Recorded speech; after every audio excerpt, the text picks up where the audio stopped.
चलिए ब्रेक के बाद आपका स्वागत है। बात करेंगे बाढ़ से हुई बेहाली की। देश के कई राज्यों में नदियां उफान पर हैं। उत्तर प्रदेश के बाराबंकी, बिहार और गुजरात के कई जिलों में बाढ़ से लोग परेशान हैं।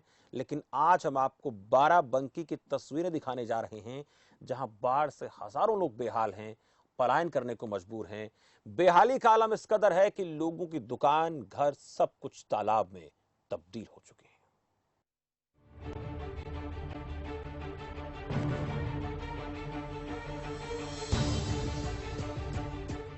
उत्तर प्रदेश के बाराबंकी में बाढ़ से हाल बेहाल है। सरयू नदी के विकराल रूप से करीब 55,000 की आबादी प्रभावित है। खेत खलिहान समेत दर्जनों गांव पानी में डूब गए हैं, तो कई घर नदी में समा चुके हैं। बाढ़ में लोगों का ना तो घर बचा है, ना दुकान, और अगर बात जमीन की करें तो अब जमीन के दीदार भी होना मुश्किल है। सब कुछ जलमग्न हो चुका है।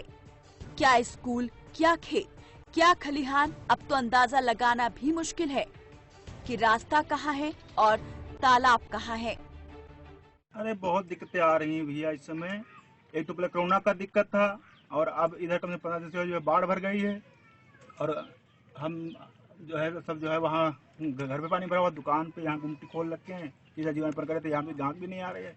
इतना जो है बाढ़ से बड़ी भाई दिक्कत। रात में सांप और सब जो है दिक्कत रहती है आने जाने में। हमको भी दिक्कत, जानवरों को भी दिक्कत, बच्चों को भी दिक्कत। बहुत दिक्कत है भैया। सब घर में सब पानी भरा है। स्कूल में अपन बसर करी था, खेती पाती सब रहा चली न गए। कुछ नहीं है। 15 मिनट के लिए एक बार मिला रहा था, खावा पिया गया है, खाई पी के बाद 12 चला है। अच्छा, और तो कुछ नहीं मिला है। वहीं बाढ़ की चपेट में आए बाराबंकी के प्रभावित गांव के लोग घर छोड़कर पलायन करने को मजबूर हैं। सरयू नदी का पानी खतरे के निशान से ऊपर पहुंचने की वजह से तराई के करीब 80 गांव बाढ़ की चपेट में हैं। गांव में पानी भरने से घरों में रखा अनाज और अन्य सामान खराब होने के चलते अब लोगों के सामने 2 वक्त की रोटी का संकट भी खड़ा हो गया है। पानी घर भरे तो भरा। कहाँ जा रहे हैं आप लोग? अच्छा, कुछ खाने पीने की सामग्री जो मिल पा रही नहीं मिल रही? ना ये गरीबी है। तो कैसे भी गुजारा होता है? अब ऐसे गणेश चलावा जाता है कैसे? दूसरी तरफ ग्रामीणों का कहना है कि कई दशकों के बाद बाढ़ ने ऐसी तबाही मचाई है, कई साल तक इससे उभरना नामुमकिन है। वर्तमान की व्यवस्था पर तो पानी फिरा ही है और भविष्य की योजना भी पानी में डुबकी लगा चुकी है, और इसी कारण इसे लोग बाढ़ कम जल प्रलय ज्यादा मान रहे हैं।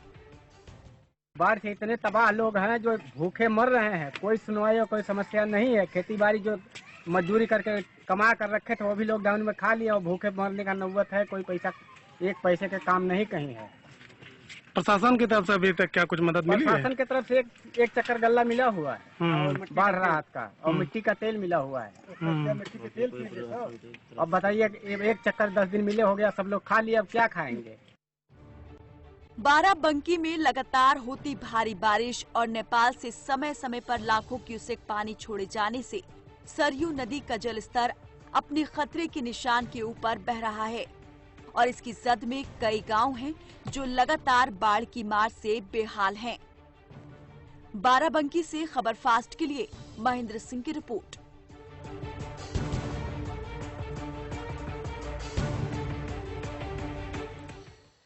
महेंद्र सिंह है हमारे संवाददाता बाराबंकी से। इस खबर पर ज्यादा जानकारी हमें देंगे। महेंद्र सिंह, ये हालात बने हुए हैं और भयानक हालात हैं।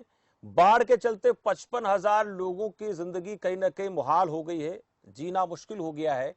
ये हालात बने कब से हैं और इन हालातों से मुक्ति दिलाने के लिए प्रशासन क्या काम कर रहा है? महेंद्र, देखिए शमशेर जी, आपको बता दें कि ये बरसात के शुरुआती दौर से ही ये लगातार जो सरयू नदी है उफान पर आ गई थी। उसके बाद से ग्रामीण धीरे धीरे अपने गांव को छोड़ना शुरू कर दिया था, क्योंकि बाराबंकी जनपद की लगभग 4 तहसील के सैकड़ों गांव जो हैं इस बाढ़ से प्रभावित हैं और हजारों लोग बेघर हो गए हैं। लोग तटबंध पर आसरा लिए हुए हैं, तो कुछ लोग अपने जो प्राथमिक विद्यालय हैं उनके सुरक्षित स्थानों पर रुके हुए हैं। जो अगर हम बाढ़ राहत सामग्री की बात करें तो प्रशासन जो उन्हें बाढ़ राहत सामग्री उपलब्ध करा रही है, तो वो उनके परिवार को खाने पीने के लिए काफी साबित नहीं हो रही है, जिसकी वजह से बाढ़ पीड़ित काफी परेशान है।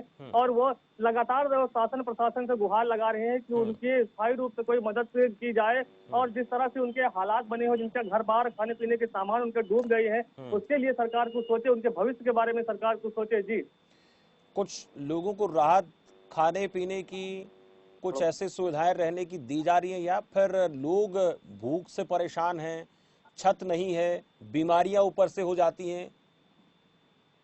जी बिल्कुल सर, देखिए अगर हम बाढ़ पीड़ितों की बात करें तो एक छोटे से तिरपाल के नीचे जो है हजारों की संख्या में बाढ़ पीड़ित जो है तटबंध पर आसरा लिए हुए हैं। अपना 8-10 लोगों का परिवार एक छोटे से तिरपाल के नीचे तटबंध पर जी रहे हैं। भारी बारिश जब होने लगती है तो वो अपना सर छुपाने के लिए उनके पास जगह नहीं होती है। और अगर हम बाढ़ राहत सामग्री की बात करें तो उन्हें जो एक बाढ़ राहत सामग्री प्रशासन के द्वारा उपलब्ध कराई जाती है तो वो उनके परिवार के लिए काफी साबित नहीं हो रही है।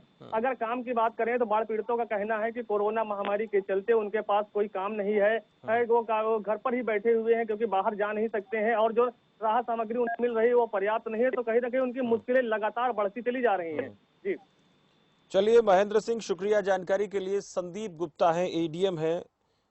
संदीप गुप्ता जी, बहुत बहुत स्वागत आपका खबर फास्ट पर। जी थैंक यू। संदीप गुप्ता जी, हालात बाढ़ से सरयू नदी के चलते हालात बेहद खराब हो चुके हैं, और अभी हमारे संवाददाता महेंद्र सिंह जानकारी दे रहे थे कि तटबंध पर लोग रह रहे हैं, तिरपाल के नीचे, व्यवस्थाएं दुरुस्त नहीं है, खाने पीने को लेकर भी दिक्कत आ रही है, परिस्थितियां नाजुक हैं। क्या कुछ इंतजाम किए गए हैं आपकी तरफ से? हाँ, यहाँ पर जो है बाढ़ प्रभावित परिवारों को 11,270 जो है खाद्यान्न किट इन लोग को बांटे गए हैं, और जो अब तक जो है 13,070 किट टोटल बांटे जा चुके हैं। और स्टार्टिंग फेज में जैसे जब कोई व्यक्ति, जब हमारा गांव प्रभावित होता है तो उनको तुरंत ही इमीडिएटली, जिसको हम लोग पैकेट नहीं दे पाते हैं खाद्यान्न किट, तो उसको हम लोग लंच पैकेट कर देते हैं। इस तरीके से ये पूरा ध्यान रखा जा रहा है कि किसी को भी किसी टाइप की प्रॉब्लम ना हो। लेकिन जब गाँव में पानी भर जाता है, जब वो आते हैं तो निश्चित तौर पर यदि कोई भी अपने व्यक्ति गाँव छोड़ करके सड़ रहा रहता है तो दिक्कतें तो आती है, लेकिन उनको रहने के लिए, खाने के लिए इसकी दिक्कतें। 55,000 लोग प्रभावित है संदीप गुप्ता जी इस इलाके के, तो क्या 55,000 जो लोग हैं सबके लिए व्यवस्था कर दी गई है? नहीं, 55,000 का मतलब ये होता है कि टोटल पॉपुलेशन अफेक्टेड है ना, मतलब जो हमारे गांव है 85 विलेजेस हमारे जो प्रभावित हैं, इसकी जो टोटल पॉपुलेशन है वो है। इससे आपको मालूम है कि बहुत से लोगों के घर जो है ऊंचे होते हैं, बहुत लोगों के नीचे भी होते हैं, इस तरीके का है। संदीप गुप्ता जी, एक वहाँ के स्थानीय निवासी कुछ कहना चाहते हैं, जरा आप सुन ले, हो सकता है आप कोई समस्या जो आप हल कर पाए उसका। आप बने रहे संदीप जी। स्थानीय निवासी पंकज जी, स्वागत है आपके। एडी हमारे साथ हैं, क्या शिकायत है आप लोगों को, क्या समस्या है, बोलिए। समस्या ये है सर कि जैसे हमें खाद्यान्न दिया जा रहा है लेकिन बनाने के लिए व्यवस्था नहीं है कोई। ठीक है। लकड़ियां भीग गई हैं, जलाने के लिए कोई साधन नहीं है। ऐसे में हमें इधर उधर जाके खाना बनवाना पड़ता है, परिवार को लाके खिलाना पड़ता है, उसके संबंध में कोई व्यवस्था नहीं हो पा रही है। और इसके अलावा ओढ़ने पहनने के लिए छप्पर, कोई ऐसी व्यवस्था तिरपाल वगैरह की आप लोगों के लिए है? जी तिरपाल है, तिरपाल के नीचे पूरा परिवार रहता है।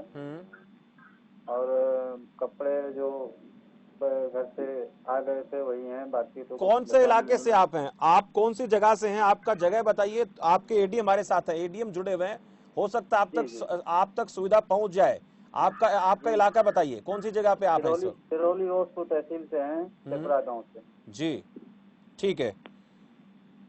एडीएम साहब, ये मैंने सुना है टेपरा गांव के हैं, सिरौली घोसपुर के, इनका गांव जो है फ्लड अफेक्टेड है।